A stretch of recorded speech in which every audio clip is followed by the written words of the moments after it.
प्राणों की आहुति दी कि गोरों को इस देश से भगाया जाए।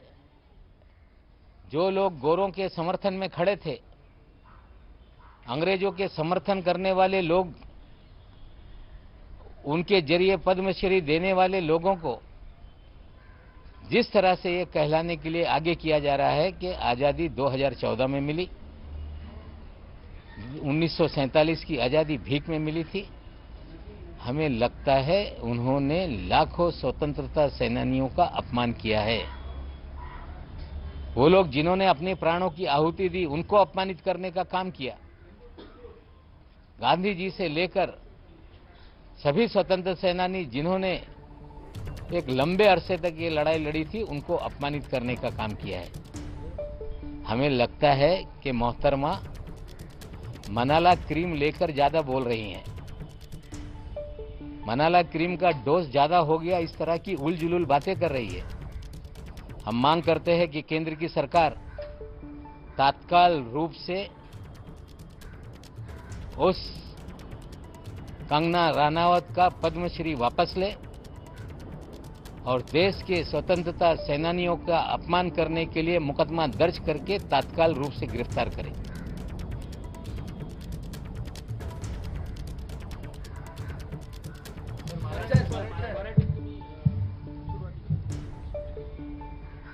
काल दुपारपासून ईडीच्या माध्यमातून बातम्या पेरण्याची सुरुवात झाली की आता वक्फ बोर्डाच्या प्रकरणामध्ये ईडीने छापेमारी केली। महाराष्ट्र के मंत्री नवाब मलिक प्रेस कॉन्फ्रेंस करके कह रहे हैं कि कंगना रनौत को लाखों स्वतंत्रता सेनानियों के अपमान के आरोप में गिरफ्तार किया जाना चाहिए।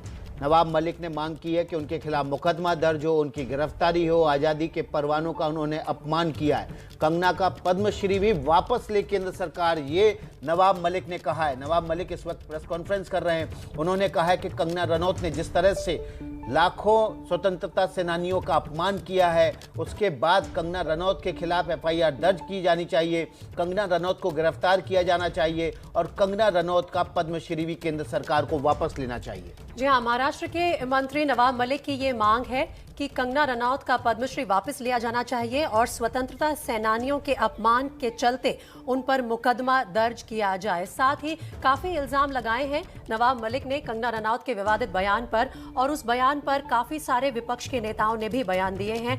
साथ ही कल बीजेपी के नेता वरुण गांधी ने भी ये मुद्दा उठाया था, लेकिन कंगना रनौत ने अभी तक अपने बयान पर कोई सफाई पेश नहीं की है, कोई माफी नहीं मांगी है।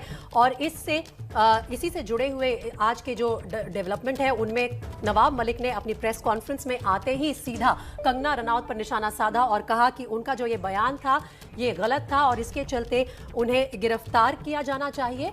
सीधा चलते अब हमारे गेस्ट के पास। हमारे साथ मौजूद है प्रोफेसर कपिल कुमार, इतिहासकार हैं और पूर्व प्रोफेसर हैं Indira Gandhi national open university के।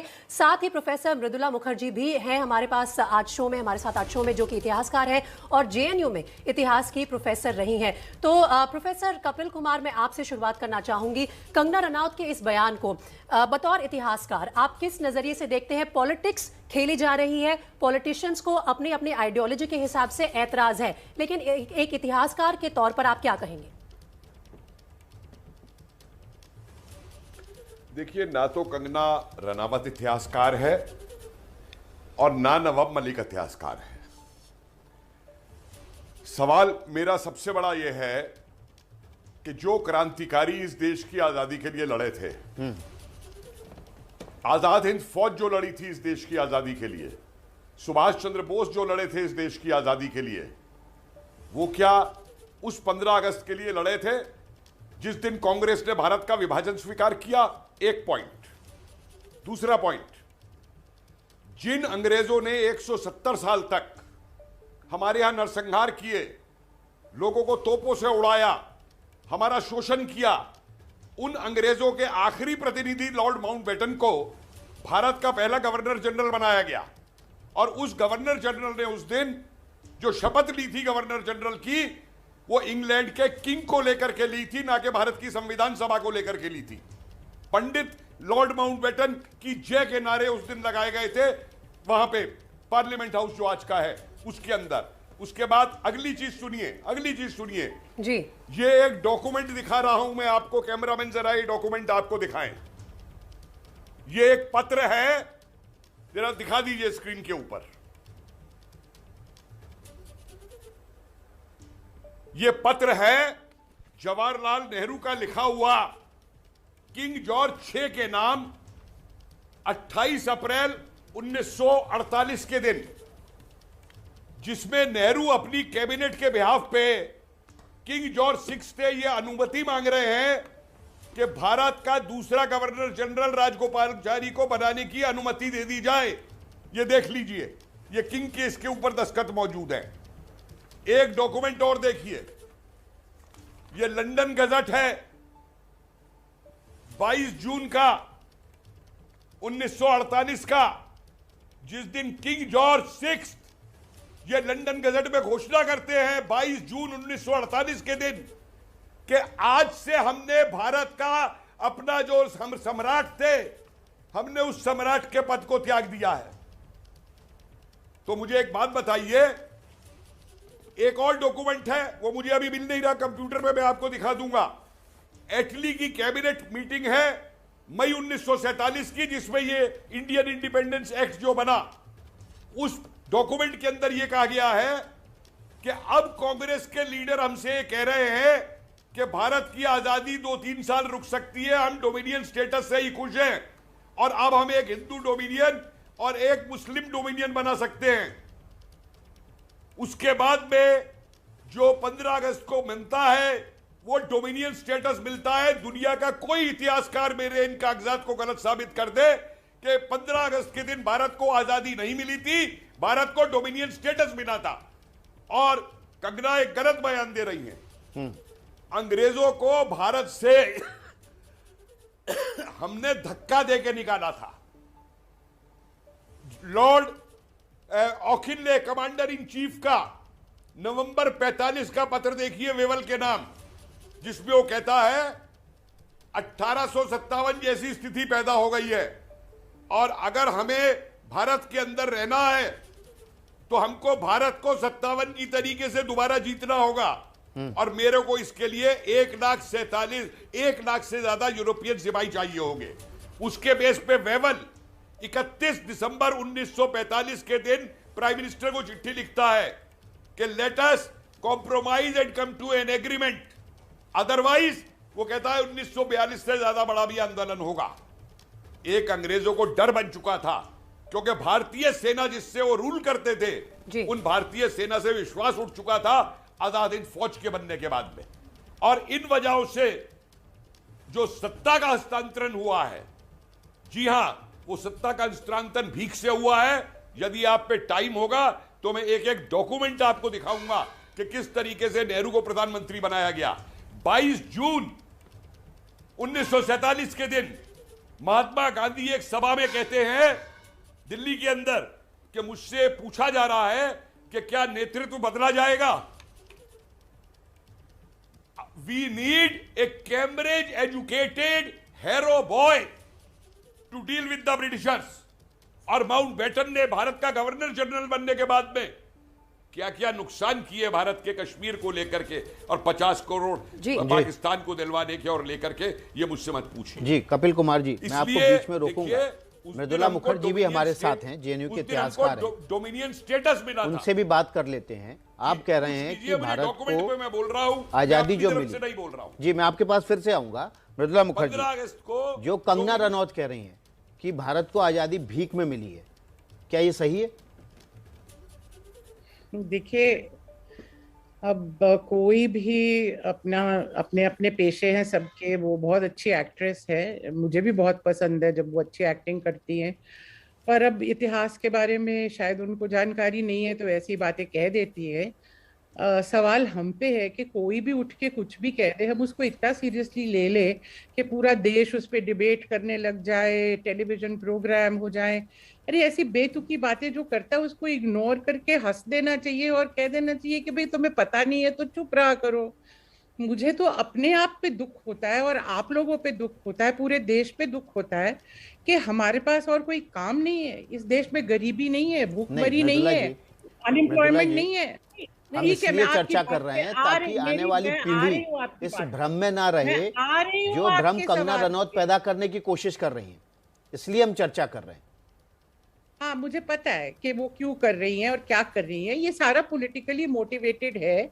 वो कोई इतिहासकार नहीं है और कोई रिस्पॉन्सिबल, कोई गवर्नमेंट की भी वो पोजीशन नहीं है कि कोई अथॉरिटेटिव बात कह रही है। मेरा तो बहुत सिंपल सा जवाब है इसका कि अगर ये सच है कि हमें 15 अगस्त 1947 को आज़ादी नहीं मिली, तो हमारी भारत सरकार 75th एनिवर्सरी अमृत महोत्सव क्यों मना रही है? आप उनसे सवाल पूछ लीजिए, सवाल सरकार उसको समझा ले और जवाब दे दे।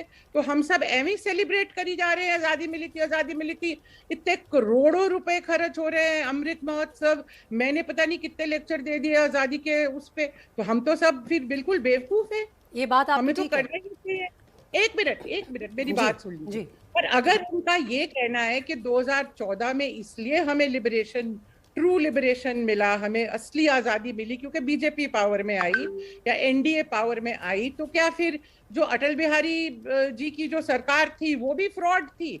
उसने भी हमें असली आजादी नहीं दिलाई, ये अभी हुई है। मुझे बातें बेतुकी लगती है। मृदुला जी, आप बिल्कुल ठीक कह रही है। ये जो राजनीतिक परत है कंगना रनौत के बयान की, वो अलग है और उसी बात पर बहस हो रही है सारे राजनीतिक दलों की आपस में।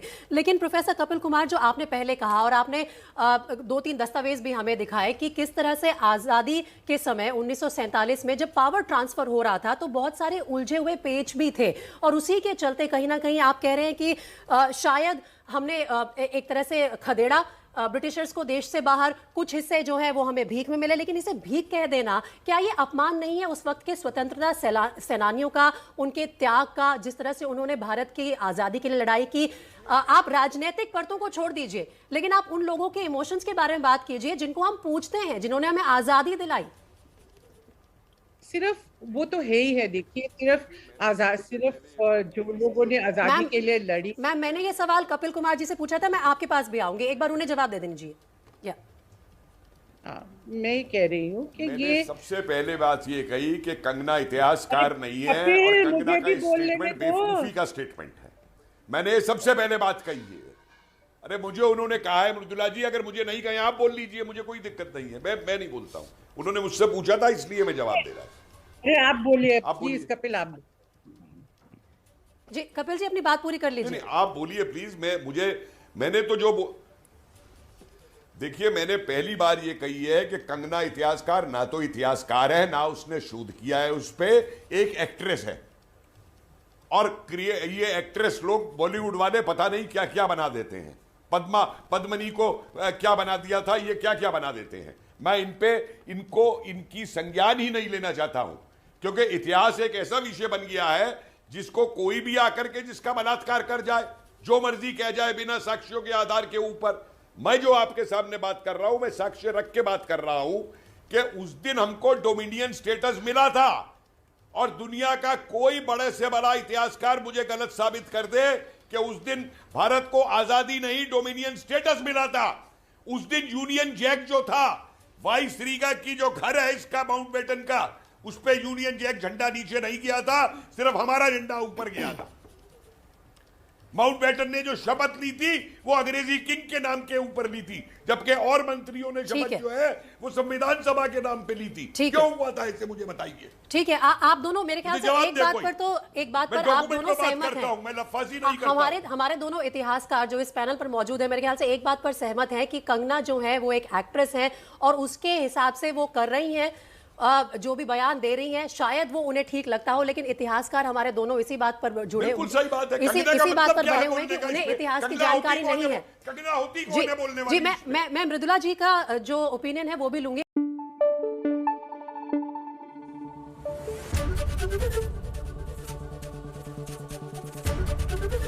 एबीपी न्यूज आपको रखे आगे।